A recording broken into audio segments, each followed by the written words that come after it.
Welcome to Legal 123s with ByrdAdatto. Legal issues simplified through real client stories and real-world experiences. Creating simplicity in 3, 2, 1. Welcome back to another episode of Legal 123s with ByrdAdatto. I'm your host, ByrdAdatto, with my co-host, Michael Byrd. Thanks, Brad. As a business and healthcare law firm, a client call is usually a request for help. The problem lies with the client's timing on when they ask for help. All too often, it's more like a cry for help. They do not ask for help early enough. Yeah, Michael, the timing is huge. It makes a big difference for us as to what is the size of the problem and whether or not how we can help eventually, hopefully, overcome whatever that problem is. And, last season we had an entire season dedicated to dumpster fires where a client always seemed to call us either in the middle of a dumpster fire or way late inside of it. And it left us with either a bunch of bad choices on how to either get them out of the fire if possible or just try to contain it. And, we've talked about this in multiple other podcasts, but this is when we always kind of reference the 550 rule, which is, look, you can hire someone up front and pay them $5 to do it right for you, or in the back end, you're going to pay them $50 to fix it. Conceptually being is that it's best to bring someone in early to help you with that. Yeah, and today we'll explore when someone should ask for help when considering buying or selling a business. Before we introduce today's guest, Brad, do you want to hear 3 crazy but profitable acquisition stories? Thank you for asking me the question. I know I don't have a choice, so sure, let's go for it. Okay. Caveat, these stories are from the internet and may or not be completely accurate. No, everything's right. No, I'm sure it's fine. It's from the internet. Okay. It's a good citation source. The first acquisition goes all the way back to when you were a baby, Brad. In 1935, yes, exactly. Mars, the candy company, apparently acquired a company called Chappell Brothers. Chappell Brothers made Chappie canned dog food. Fast forward to today, more of Mars' business comes from pet brands like Pedigree and Whiskas than from candy. Let's hope that these production lines are not in the same place.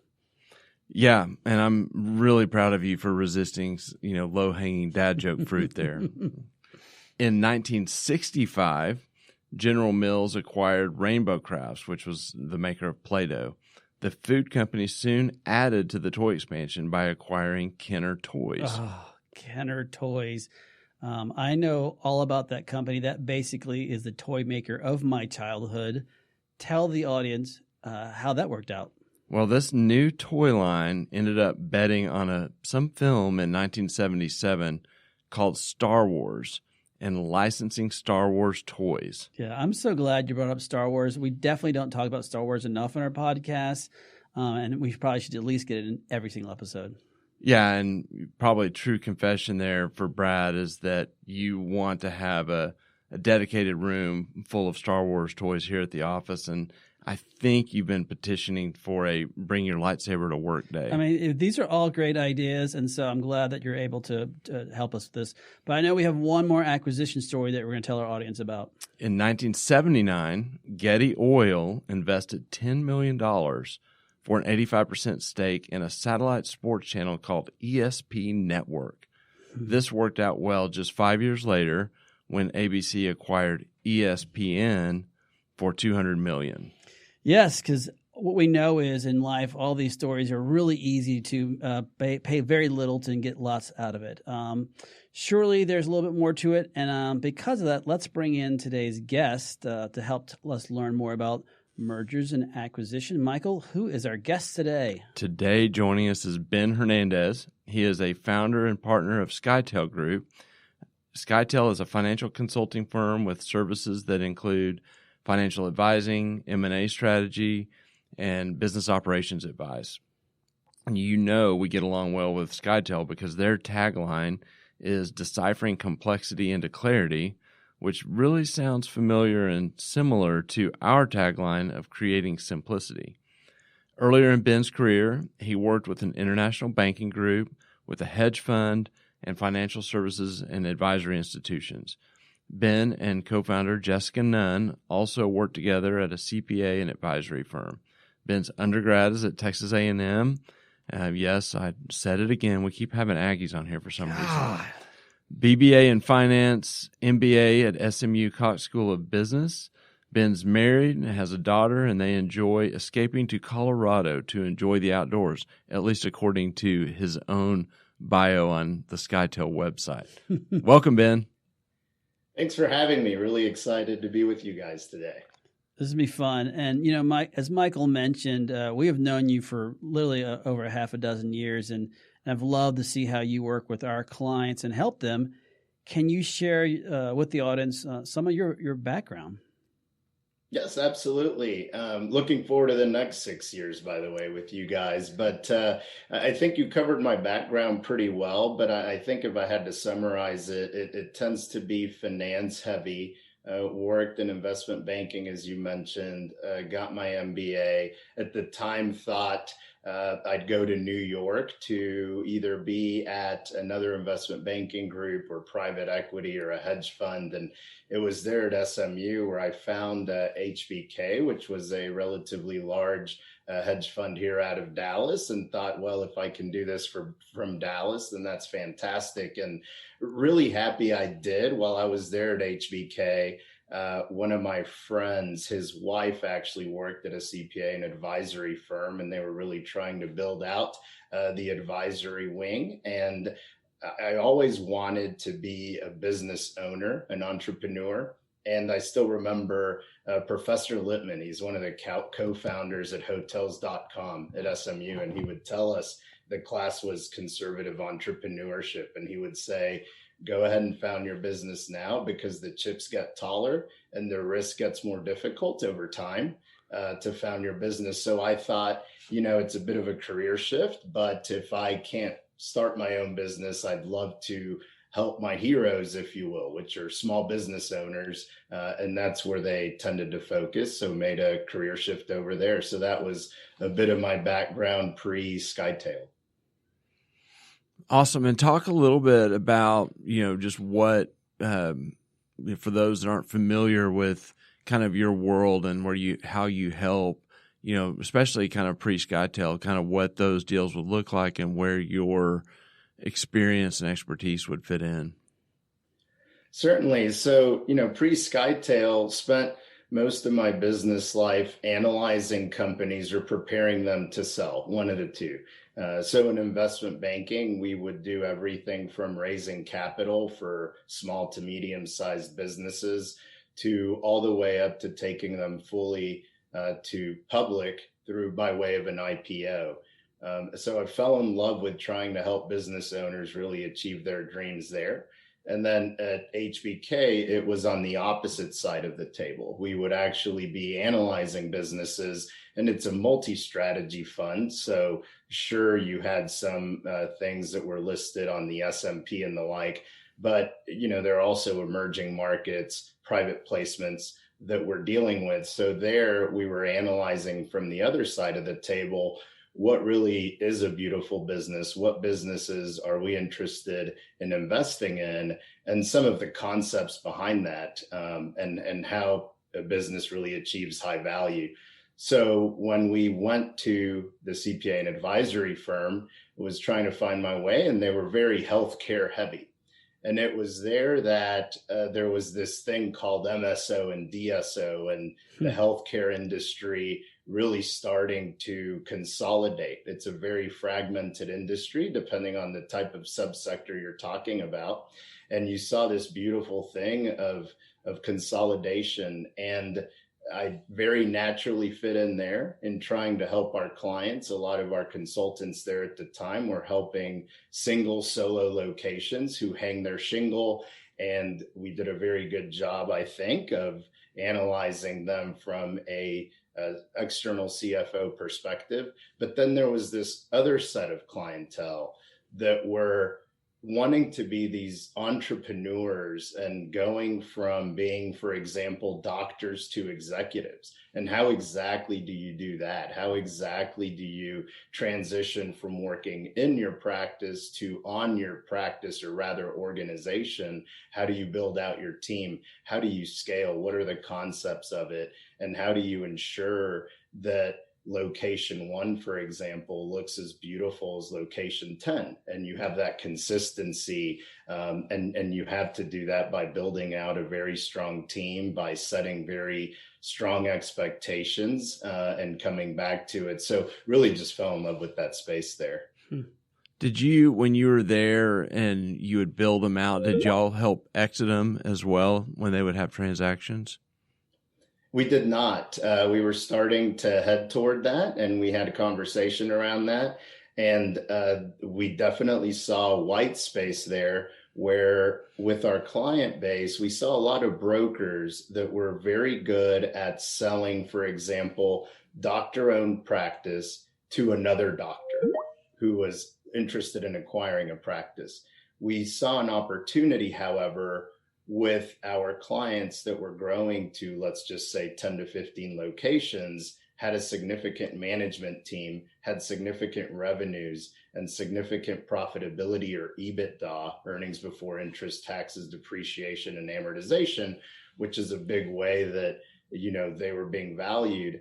So we definitely saw white space there. As far as for those, it wasn't another doctor owner buying it. It was actually a private equity group or an MSO or DSO backed by private equity buying them. And that's an entirely different process, valuation method, and negotiation method.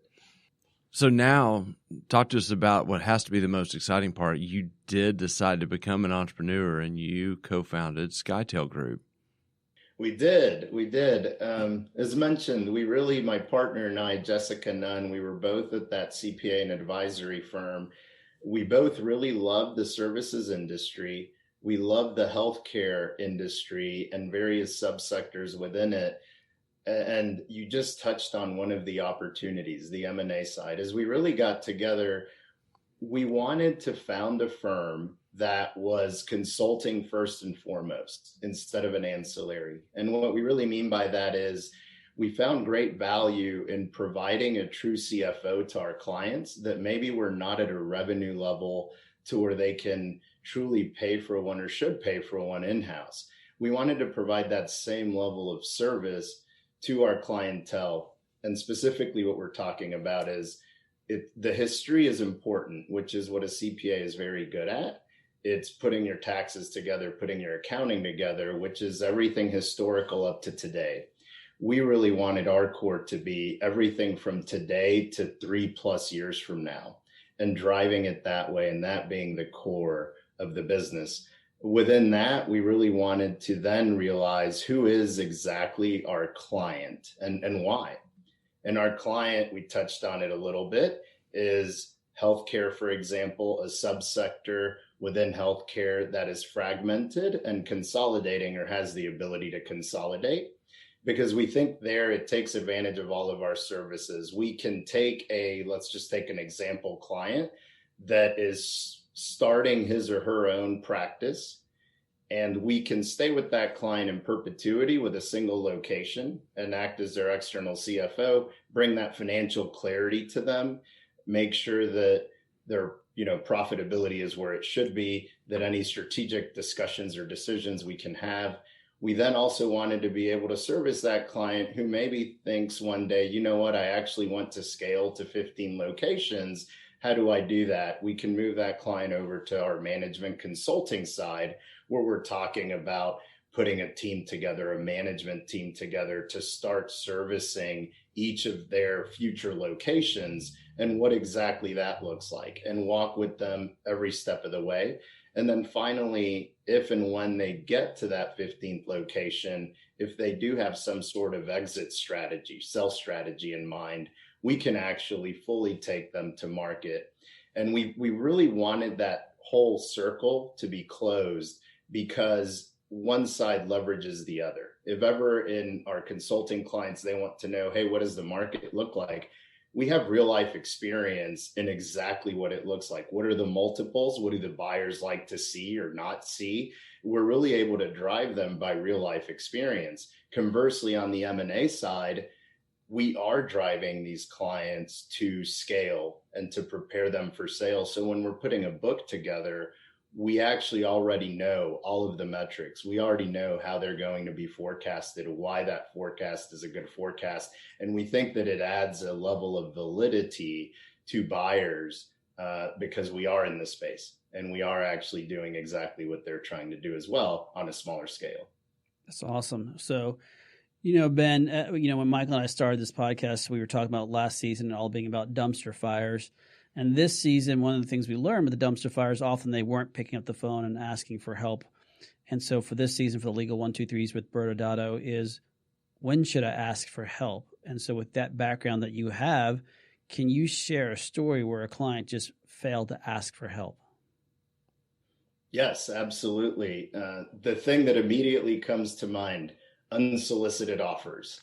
And I think maybe a lot of the listeners are going to be able to relate to this. First, I should back up. An unsolicited offer, the way we're describing it is you're working in your business. You don't have any plans to sell today, maybe down in the future, but not today. And you get a knock on your door or a phone call, and it's a potential buyer, and they're asking you questions about your business, and they're asking you to send over some financial data. And then all of a sudden, fast forward a few weeks from there, you have this letter of intent, LOI. It's an offer sheet in your hands, and there's a dollar amount on there. And depending on when that buyer catches you, we've had instances to where our client, in their mind, they see that dollar amount and maybe they've spent the money in their mind already, or they've saved their money in their mind. Or from a psychological or emotional perspective, it's difficult at times being an owner and personally guaranteeing your practice, being responsible for payroll, being responsible for your team. And maybe they catch you at the right time where it sounds pretty nice to do away with that responsibility and stress. And we get the phone call, and typically that phone call is, hey, I have this offer letter. And we ask, how'd you get it? And they tell us something along the lines of the story that I just mentioned. By that time, it's pretty late in the game for us to do too much. Mm-hmm. And what I mean by that is you've already made your first impression from a seller to a buyer. You've sent the data without, window dressing it or preparing it for what a buyer really wants to see. You've told your story and you already have that letter of intent in your hand. We can help in some ways. We can help probably from a deal structure perspective. Maybe we can discuss with the buyer that the non-compete radius or number of years is too long, or how long our seller has to work with you is too long. But it's really difficult to affect much change on a purchase price, for example, which is where for the most part the sellers tend to concentrate, at least early on, because the buyer knows that they're the only game in town for you. Mm-hmm. They reached out to you. You didn't run a process. They're paying for your business then what they want to pay for your business. And oftentimes we find it's a decent deal, but we 100% of the time, I would say, find that we could get a better deal if we had gone fully to market and had more eyeballs on it. I always like to compare it to, let's pretend we didn't have Zillow and I knocked on your house and I asked you to buy your house. If I were the only one and you didn't have any data points as to what your house is truly worth, it's difficult making that decision and telling me yes. Why not put a sign out front and let buyers come to you and really determine what the true market value is for your house? It would be just that way. And you're selling your life's work. So that's the first thing that comes to mind. And we hear stories like this all the time. Of course, for us, usually it's on the legal side. You heard Brad talk about the 550 rule.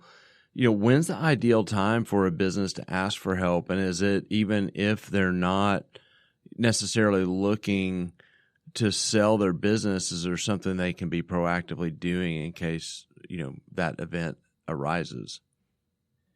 Yes, I think from a top-down level, and I'll get more specific here, I don't think it's ever too early to ask for help if you're ever thinking of selling your business. And I'll get more specific. What I mean by that is we have clients that tell us that they want to sell in 5 years, but there's a game plan in place. and we start working toward that. So if you have big goals as to where you want to be in 5 to 10 years, it's never too early to ask for help, because you need to know how you're going to get from here to there. You probably have some sort of painting in your mind that you've painted. You need to express that and paint it for people that can help you so you can fully realize that. So we do have clients that do that. I would say a sweet spot, if you're thinking of selling, is at least 18 to 24 months. And the reason I say that is typically if you're going to sell your business, a buyer is going to look at your trailing 12 financials, among other things, but they're going to heavily weigh your trailing 12 financial performance. And they're going to look at your EBITDA, what we talked about earlier, earnings before interest, taxes, depreciation, and amortization. Roughly a way to think about EBITDA, it's free cash flow. It's free cash flow that the buyer is buying, and they're going to weigh you on that. So that 18 to 24 months gives us about 6 to 12 months to maybe tighten a few things, tweak a few things, and maybe change the books a little bit to where it's really deal ready, as we like to call it. We like to talk to our clients, and one of the things we emphasize is always be ready to be deal ready, meaning the way you run your business ought to be, you can turn it on tomorrow if you want to, and the buyer is going to like what they see, at least from the way that you're running your business. So that allows us 6 to 12 months. And then if that's too late in the game, I would say anything from 12 months in, as long as you haven't yet started contacting buyers or signed LOIs, would be a good time to ask for help as well, because there are things at each of those stages that professionals can do to help, whether it's wealth advisors or legal firms or firms like ours on the consulting side.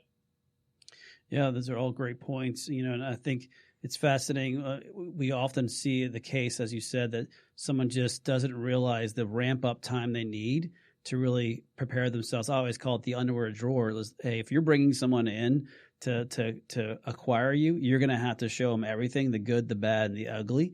And so I love the fact that you're saying, hey, get us in early enough so we can start fine tuning it, cleaning it up, and prepare you so you look better on books, and most importantly, fine tune, especially on the financial side, the things that we need to tweak. Yeah, and just an example from that, contrast it here, if you will, to the unsolicited offer, taking an example of a client that recently sold for us, with us. We had a conversation about a year and a half ago. He called us, he was already our client, and he just asked, hey, what do you think I could go for if I were to go to market today? So we knew this client pretty well. 10 minutes later, we were giving him a number, and we said, this is what we think you could go for, middle of the fairway. He said, okay, that number sounds interesting to me. Here's why I'm asking. I've had a couple of potential buyers reach out. They've started conversation. I know that you've said that's a no-no, so I'm bringing it to you, and I want to know, in your opinion, what we might go for. And that number seems interesting to me. Let's talk further. So what we did then is we put together a true theoretical letter of intent and what that really looks like. Because let's just academic example, take a business that's valued at $10 million.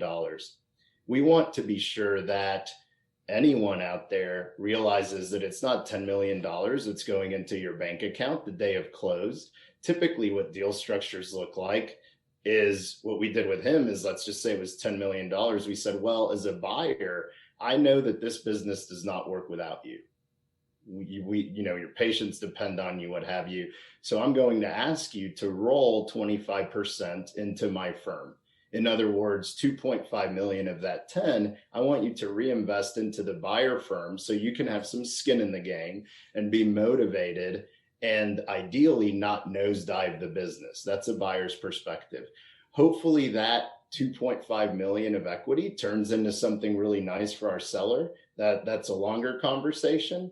But then the next thing beyond that is they're likely going to ask you to buy it net of debt and cash. So let's just say that we had $2 million net of debt and cash on the debt side, which is pretty realistic for a $10 million type of offer. So now you're down to $5.5 million, but we haven't talked about taxes. We haven't talked about a few other things in there, deal structure as well. So we want to be sure this is likely the money that you'll be wired the day that we close. Is this okay? In this case, he green lighted it and said, yeah, that's pretty much in range with our goals. Let's keep talking. So at that point, we go to the next stage, which is really getting ready to fully go to market. And what we mean by that, it's about a 9-month process. We take a few weeks of putting together a SIM, confidential information memorandum. Basically what it is a 50 or 60 page book, depending on the size of the business, that will give a potential buyer all the information they need to know about your business. So they're giving them your bio, giving them historical financial performance, future financial performance, leadership team discussion, what each of your practices looks like. Any information ideally that you want a buyer to know about your business is on there. So we put that together for them. We put together then a virtual data room is what it's called. It's a bunch of basically anything contractual that you've ever done in your business, anything financial, lease terms, anything that a buyer would need to do to analyze your business. And then finally put together a buyer list. So in the unsolicited offer, just to contrast it, the buyer is picking you. In this case, we would recommend to anyone thinking of selling, you pick the buyer. You give a profile of this is who I would like to sell to from a profile perspective and come up with a buyer list. In this case, it was 50 to 75 potential buyers. Now that sounds like a big number, but there's a reason for that. When we got all of this material together, he said, okay, green light it, let's go to market. We communicate all this information all at once to the 50 to 75 potential buyers by emails and follow up with phone calls until we get a yay or nay as far as interest is concerned. So if you think about that 50 to 75, sounds like a lot of people or entities at the top of the funnel. Some are not going to be interested and they'll back out. Maybe geographically, that's not really where they're focused right now. Maybe the services you're offering is no longer where they're focused. We'll also along the way, weed some out ourselves. Maybe the offers that are initially coming in aren't strong enough and won't quite get there. The idea here is, though, that what we wanted and what we got was a good handful of solid letter of intents to compare and contrast in front of us. I think it was about 4 or 5 really strong ones. And then from there, we're able to call some of the buyers and we're able to say, we like some things in your LOIs, but there's some things that may need tweaking and you're not quite the strongest. Would you like to sharpen your pencil, or is this the best offer? So again, think of it from the unsolicited side where we don't have some of these mechanisms to play with. Here, what we're doing is we're ideally pushing up value because every buyer knows that there's someone else that they're competing with. And we were able to get some solid LOIs and pick one that he really liked. And I think another thing that's important to mention, and this is pretty typical of our client base, is he didn't pick the highest offer. And the reason for that is there are so many things that you as a seller need to know. You need to think about the fact that you're probably going to be working with the buyer for a number of years. Are they the right partner? We mentioned that you might be rolling equity with that buyer. Is that the right buyer to trust 25% of your business that you've spent building with? So we go through discussions around who's backing it. Are they in your space? In this case, healthcare. Have they been in the healthcare space? How did they do? How have other sellers been with the buyer? Are they happy? There are a myriad of things that I think that you can do homework on because it's not okay for only the buyer to do due diligence on you. You as a seller should also be doing diligence on the buyer because you're still going to continue working with them. So at the end of the day, we felt like we picked a very, very good LOI. To us, that was the right way to do it.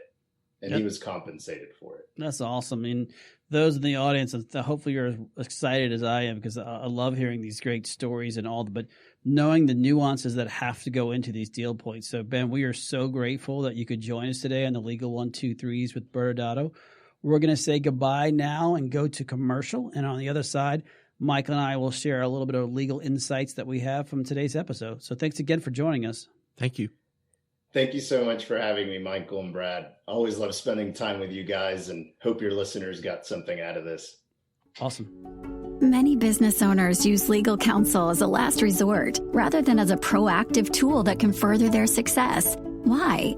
For most, it's the fear of unknown legal costs. ByrdAdatto's Access Plus program makes it possible for you to get the ongoing legal assistance you need for one predictable monthly fee. That gives you unlimited phone and email access to the legal team, so you can receive feedback on legal concerns as they arise. Access Plus, a smarter, simpler way to access legal services. Find out more. Visit ByrdAdatto.com today. Welcome back to the Legal 1-2-3s with ByrdAdatto. I'm your host, ByrdAdatto. I'm still here with my co-host, Michael Byrd. Michael, this season the theme is when should I ask for help?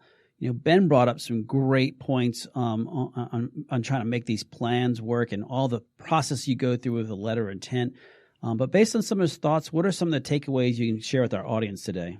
Well, I'll start. I mean, I've been doing this for over 25 years, and that's one of the best explanations I've heard from someone in Ben's world. It was fascinating. Yes. And the first thing that comes to my mind is go back to the beginning, and we're talking about these three crazy deals. The one when you were a baby in 1935, and then your Star Wars acquisition, and so if you think about those stories, they sound glamorous because we're looking at them backwards. Yep. With the rearview mirror. We know that they had some planning that went into those at the beginning for them to be successful. And Ben just illustrates, you know, there's some real work that you put into if you're planning to sell or buy a practice that or business that how you can benefit from that. And the first time we see deals a lot of time is in that letter of intent phase that he so talked about. And he had so many great points that even we hadn't experienced about the dangers of getting that, you know, just letter of intent out of the blue and how you're already maybe stuck on the purchase price. Well, we have clients who think, oh, this is a non-binding letter of intent, I'm going to sign it. Sometimes they don't even call us and ask for help at that stage. And there's just some other pitfalls to think about from our worldview, one of which is that there often are binding provisions in those letters of intent. And you know, you may have a no-shop clause in there that says once you sign this, you're not going to talk to anyone else. And we've had a client who really was hurt by being handcuffed by that because there was someone else knocking that really wanted to pursue a deal with them once they got things together. And then finally, it does matter what you sign off on. You're setting expectations. And so, you know, from our point of view, it is worth doing the heavy lifting at the letter of intent phase to make sure everyone's on the same page. And that's in addition to the work that Ben recommends doing prior to the letter of intent. Yeah, I completely agree. You know, having those hard conversations at the letter intent phase is so important because if you're not thinking through all the things, as Ben said, that you either know about or you might be missing that's not inside that letter intent. Have you talked about really understanding those restrictive covenants, or have you really talked about whether or not you're going to escrow funds or roll it into something else? So they hear, oh, I'm going to get $10 million, but they don't realize actually at closing you're getting $5 million. And so those are all the things that if you're not having those conversations up front and having a good representation in the very beginning, you're going to frame this beautiful house that you think you're getting.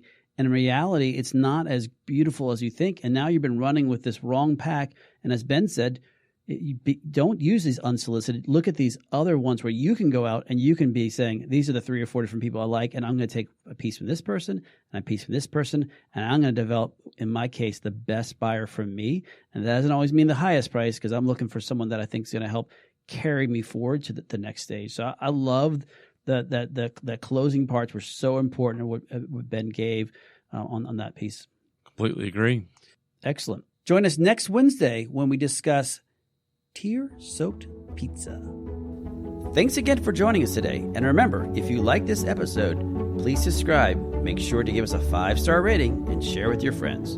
You can also sign up for the ByrdAdatto newsletter by going to our website at ByrdAdatto.com. ByrdAdatto is providing this podcast as a public service. This podcast is for educational purposes only. This podcast does not constitute legal advice, nor does it establish an attorney-client relationship. Reference to any specific product or entity does not constitute an endorsement or recommendation by ByrdAdatto. The views expressed by guests are their own, and their appearance on the program does not imply an endorsement of them or any entity they represent. Please consult with an attorney on your legal issues.